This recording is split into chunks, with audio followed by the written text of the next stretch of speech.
Hi friends, welcome to Andro Robina vlogs. Friends, 2 நாளாக vlog போட முடியல. எனக்கு ட்ராவல் இருந்துட்டேன். ரொம்ப கஷ்டமாக இருக்குது, மனசுக்கு ரொம்ப வேதனையாக இருக்குது. நம்ம தமிழ்நாட்டில் கிடைச்ச வேலையை ஒழுங்காக தக்க வச்சுக்க முடியாமல் இன்னும் ஏன் தான் இப்படி அலைஞ்சிட்ருக்குன்னு தெரில. வாழ்க்கையில் ஒரு பிடிமானமே இல்லாமல் போயிட்டுருக்கு எனக்கு. அதான் ஊரை விட்டு ரொம்ப தூரம் தள்ளி வந்துட்டேன். ரொம்ப கஷ்டமாக இருக்குது. குழந்தைங்கள விட்டு பிரிஞ்சு இப்படி ஒரு வாழ்க்கை தேவையா? குழந்தைங்க தான் உலகம். பாருங்கள், ஹைதராபாத் ரீச் ஆகிட்டேன். ஹைதராபாத் பார்த்திங்கனாக்க நைட்டு 9 மணிக்கு பஸ் ஏறினேன். அடுத்த நாள் காலையில் 11 மணிக்கு கொண்டு வந்து விட்டாங்க. ஃப்ரெண்ட்ஸ், ஓட்டுறாங்க 15 மணி நேரம் ஓட்டுறாங்க, கொண்டு வந்து விட்டாங்க. ஹைதராபாத் எப்படி இருக்குது பாருங்கள். நான் ஒரு 15 வருஷத்துக்கு முன்னாடி பார்த்த ஹைதராபாத் வேறு, இப்போ பார்க்குற ஹைதராபாத் வேறு. நினைக்கலாம், இவ்வளோ தூரம் வேலை செய்யணுமா, சம்பாதிக்கணுமான்னு. சம்பளம் நல்ல சம்பளம் தான் ஃப்ரெண்ட்ஸ். ஓரளவுக்கு தமிழ்நாட்டை விட அதிகமாகவே கொடுக்குறாங்க.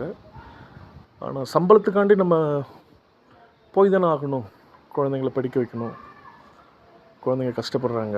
அவங்க கஷ்டப்படுறதெல்லாம் என்னால் பார்க்க முடியல.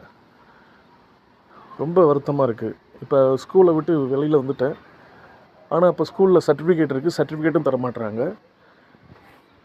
இந்த மாதத்து சம்பளம் போட்டுருவாங்கன்னு நினச்சா இந்த மாதத்து சம்பளமும் போடலை. அப்போ நான் ஒரு வாடகை வீட்டில் தங்கிக்கிட்டு என்னால் எப்படி இதெல்லாம் மெயின்டைன் பண்ண முடியும்னு தெரியல. ரொம்ப வருத்தமாக இருக்குது, ரொம்ப கஷ்டமாக இருக்குது. ஒரு மாதிரி விரக்தியாக இருக்குது ஃப்ரெண்ட்ஸ். வந்தாச்சு. பாருங்கள், இந்த ரூமில் பார்த்திங்கனாக்கா 3 பேர் தங்குற மாதிரி ரூம் கொடுத்துருக்காங்க எனக்கு.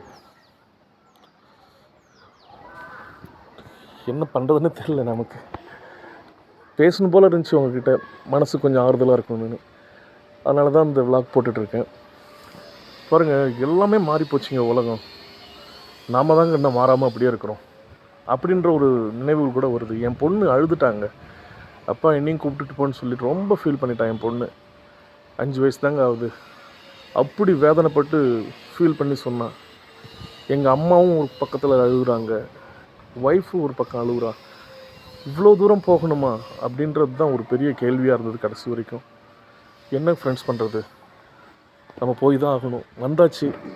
வந்த பிறகு இனிமேல் வீட்டுக்கெலாம் திரும்பி பார்க்க முடியாது. தசரா ஹாலிடேஸ் கொடுப்பாங்க அக்டோபர் மாதத்தில் வேணால் வீட்டுக்கு வரலாம். அது வரைக்கும் நம்ம கஷ்டப்பட்டு தான் உழைச்சி ஆகணும். முடிவு எடுத்தாச்சு. ஆனால் மனசு கேட்கல. பிள்ளைங்களை பிரிஞ்சிருக்கிறது, நைட்டில் தூங்கக்குள்ளெல்லாம் என் குழந்தைங்க இல்லாமல் நான் தூங்கினதே இல்லைங்க. என் பையனுங்க 2 பேரும் ரொம்ப ஃபீல் பண்ணுறானுங்க. நைட்டெலாம் தூக்கமே வரமாட்டேது பண்ணுறானுங்க 2 நாளாக. ஏன்னா தனியாக இருந்துக்கிட்டு நான் இல்லாமல் இருந்ததே இல்லை என் குழந்தைங்க. இதுக்கு முன்னாடி நான் தெலுங்கானாவில் தான் ஒர்க் பண்ணேன். ஒய்ஃப் குழந்தைகளோடு தான் இருந்தேன். ஆனால் இந்த தடவை தான் நான் தனியாக வந்திருக்கிறேன். ஃப்ரெண்ட்ஸ், இந்த வீடியோ பிடிச்சிருந்தால் லைக் பண்ணுங்கள், ஷேர் பண்ணுங்கள், கமெண்ட் பண்ணுங்கள். மறக்காமல் சப்ஸ்கிரைப் பண்ணுங்கள். தேங்க்யூ.